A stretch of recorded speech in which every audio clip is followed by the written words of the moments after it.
SIPB 15వ సమావేశంలో AP CM Chandrababu కీలక నిర్ణయం తీసుకున్నారు. భూ కేటాయింపులు పొంది కూడా నిర్ణీత సమయంలో పనులు ప్రారంభించని సంస్థలతో చర్చలు జరపాలని నిర్ణయించారు. వారు ముందుకు రాకపోతే భూములను వెనక్కి తీసుకోవడానికి కూడా వెనకాడొద్దని సీఎం చంద్రబాబు హెచ్చరించారు. దీనిపై మంత్రుల కమిటీ దృష్టి సారించి అవసరమైతే అనుమతులు రద్దు చేయాలని సూచించారు. ప్రభుత్వం ఆమోదం తెలిపిన తర్వాత కూడా ప్రాజెక్టులు క్షేత్రస్థాయిలో ముందుకు సాగకపోవడంపై సీఎం చంద్రబాబు అసహనం వ్యక్తం చేశారు. ఇకపై ప్రతి నెల ప్రాజెక్టుల పురోగతిపై తాను స్వయంగా సమీక్ష నిర్వహిస్తానని చంద్రబాబు స్పష్టం చేశారు. ఒప్పందాలు కుదుర్చుకున్న సంస్థల యాజమాన్యాలతో అధికారులు నిరంతరం టచ్లో ఉంటూ వారికి కావాల్సిన సహకారం అందించి పనులు వేగవంతం చేయాలని ఆదేశించారు. గూగుల్, ఆర్సెల్ఆర్ మిట్టల్, బీపీసీఎల్ వంటి మెగా ప్రాజెక్టుల ఏర్పాటుకు ఎలాంటి ఆటంకాలు ఉండకూడదని తేల్చి చెప్పారు సీఎం. ఏపీ పారిశ్రామిక ప్రగతిని పరుగులు పెట్టించే దిశగా సీఎం చంద్రబాబు కీలక నిర్ణయాలు తీసుకున్నారు.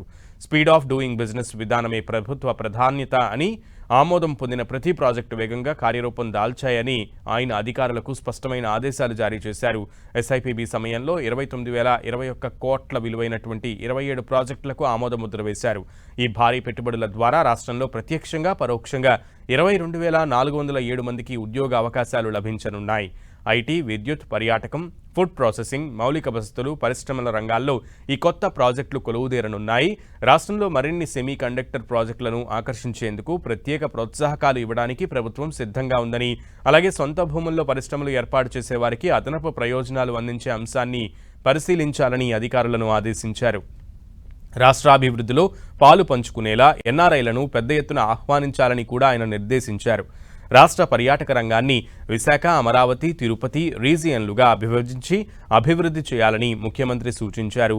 సూర్యలంక, పోలవరం, పులికాట్, గండికోట, శ్రీశైలం, మదనపల్లి, హార్స్లీ హిల్స్ వంటి ప్రాంతాల్లో క్లస్టర్ల ఏర్పాటు చేసి పర్యాటకులను ఆకట్టుకునేలా షాపింగ్ మాల్స్, హోటళ్లు నిర్మించాలని అన్నారు. విశాఖలో నిర్మించ తలపెట్టిన భారత్ మండపం దేశంలోనే అత్యుత్తమ కన్వెన్షన్ సెంటర్గా ఒక ఐకానిక్గా నిలిచిపోవాలని ఆకాంక్షించారు.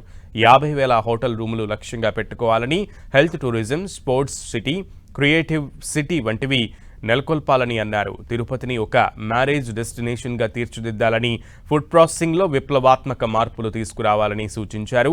ఆక్వా రంగంలో విలువ జోడింపు ద్వారా అమెరికాకు ఎగుమతులు పెంచేలా చర్యలు తీసుకోవాలన్నారు. యువతకు లభించిన ఉద్యోగాల వివరాలను నైపుణ్యం పోర్టల్లో నమోదు చేసి ఇంకా ఎన్ని ఉద్యోగాలు అందుబాటులో ఉన్నాయో రియల్ టైంలో అప్డేట్ చేయాలని ఆదేశించారు సీఎం. త్వరలోనే కొత్త వేర్ హౌసింగ్ పాలసీని తీసుకురావాలని, ప్రధాన నగరాల్లో ఈవీ ఛార్జింగ్ స్టేషన్ల సంఖ్యను పెంచాలని కూడా సీఎం సూచించారు. ఇప్పటివరకు జరిగిన 15 ఎస్ఐపిబి సమావేశాల ద్వారా రాష్ట్రానికి మొత్తం 9,03,726 కోట్ల పెట్టుబడులకు ఆమోదం లభించగా వాటి ద్వారా 8,58,082 ఉద్యోగాలు వస్తాయని అధికారులు తెలిపారు.